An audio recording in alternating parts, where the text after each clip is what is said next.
Leikmenn úr bikarmeistaraliði Keflavíkur í knattspyrnu 2004 ásamt stjórnarmönnum og nokkrum stuðningsmönnum komu saman til að minnast þessa magnaða bikarsigurs á dögunum. Keflavík lagði KA í bikarúrslitum 3-0 í frábærum leik á Laugardalsvelli þar sem norðamenn áttu ekki roð í Keflvíkinga. Liðið úr Bítlabænum var nýliði í efstu deild þetta sumar og lék sérlega vel í bikarkeppninni, skoraði 9 mörk og hélt hreinu. Einnig var magnað að allir leikirnir í bikarkeppninni þetta ár voru á útivelli.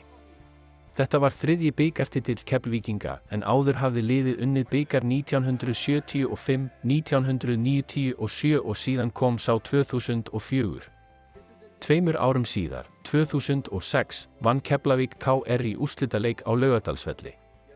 Keflvíkingar sem voru í hópnum og í kringum hann 2004 fyrir 2 áratugum síðan komu saman, rifjuðu góða tíma og horfðu síðan meðal annars á myndskeið frá bikarleiknum sem Garðar Örn Arnarsson tók saman. Guðmundur, þú varst í 3 úrslitaleikjum, bikarúrslitaleikjum við Keflavík, þar sem að þið urðuð meistarar, bikarmeistarar. Og þið eruð að fagna hérna félagarnir sem voru saman í liðinu 2004. Hvað er svona eftirminnilegt frá því ári? Það er sérstaklega eftirminnilegt að við vorum nýlegir í deildinni. Við komumst upp samfærandi 2003 og með ungt lið, mikið af heimamönnum, mikið af strákum sem búin að vera þrátt fyrir unga aldir lengi saman, bara í gegnum yngreflokka og þekktust allir vel.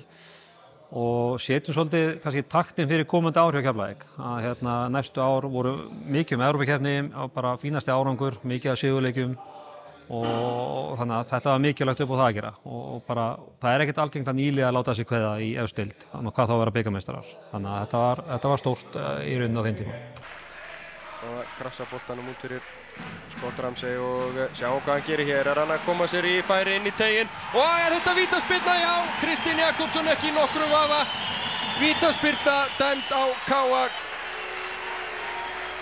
Gerir þetta laglega og Ronny Hartvig hann gerir nú lítið hann að standa fyrir þarna en teygir fótinn þarna fyrir Scott Ramsey.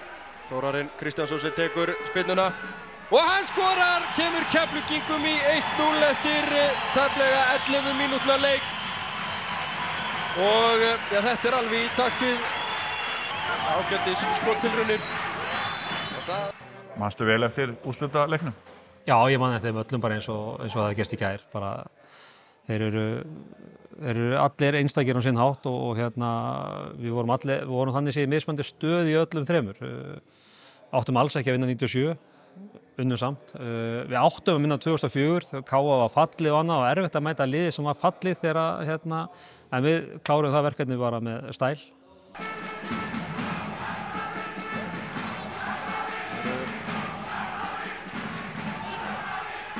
Keflvíkingarnir sækja hratt. Sending upp í hornið af Gunnsteinason, hann er að komast í fína stöðu. Þórarinn út í teignum við hliðina á honum.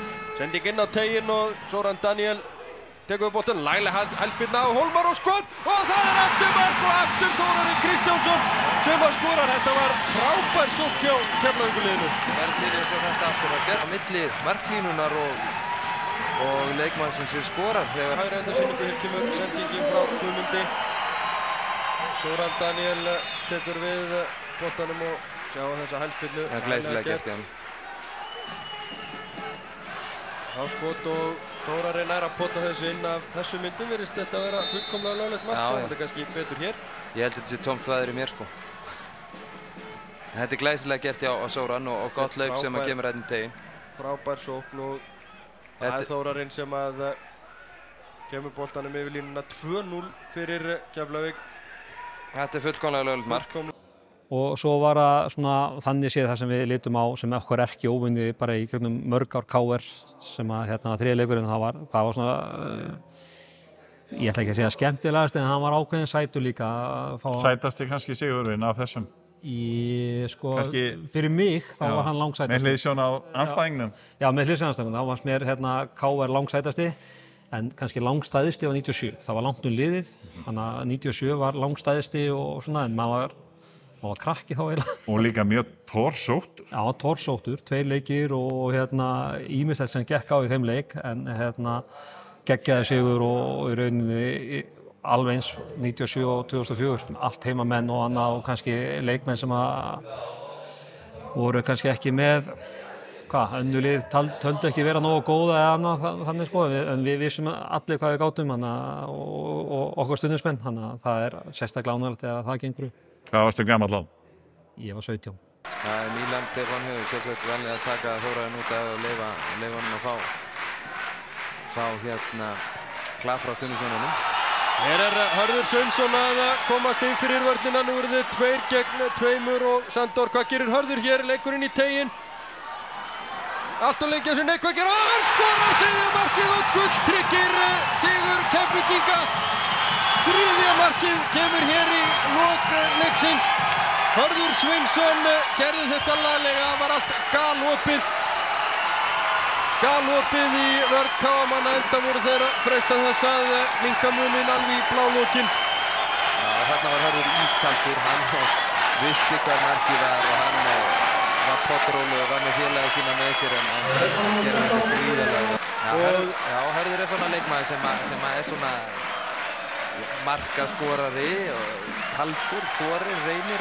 Og þarna þið voru búin að sækja hana bikar mjög langt. Var ekki útileikir allt saman? Jú, þetta var útileikir og framlengingar og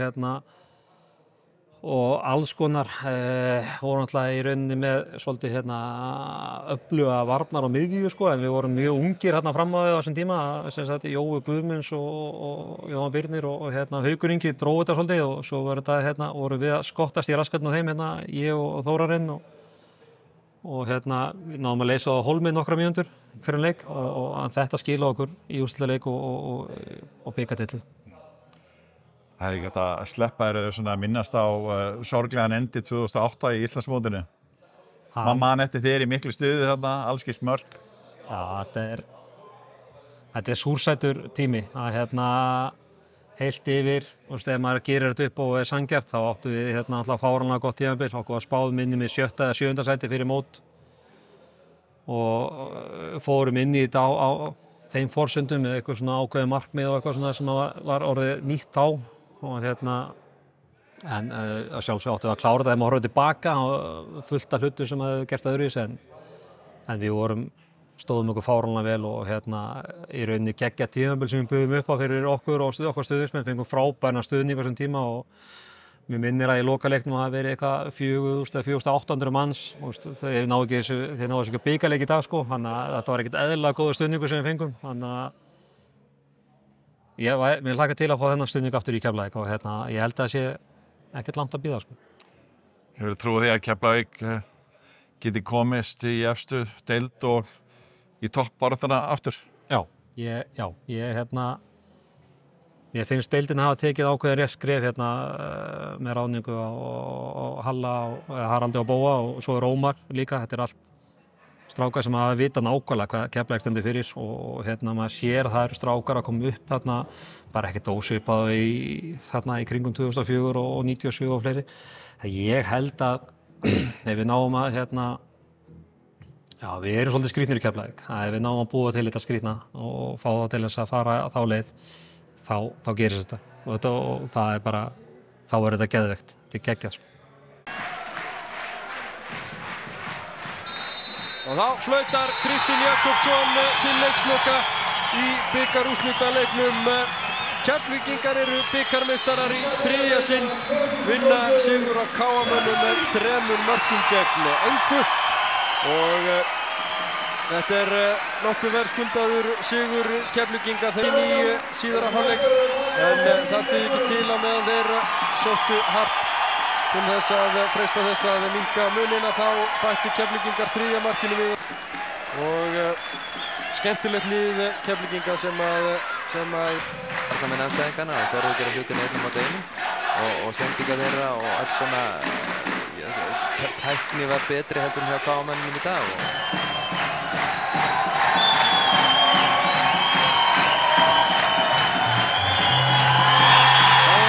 bikarinn kominn á loft.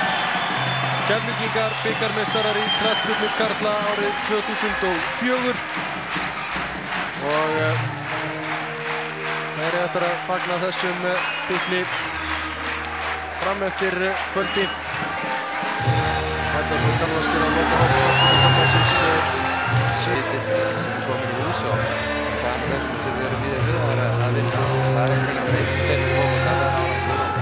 þetta er góður árangur. Bikarmeistari 2023.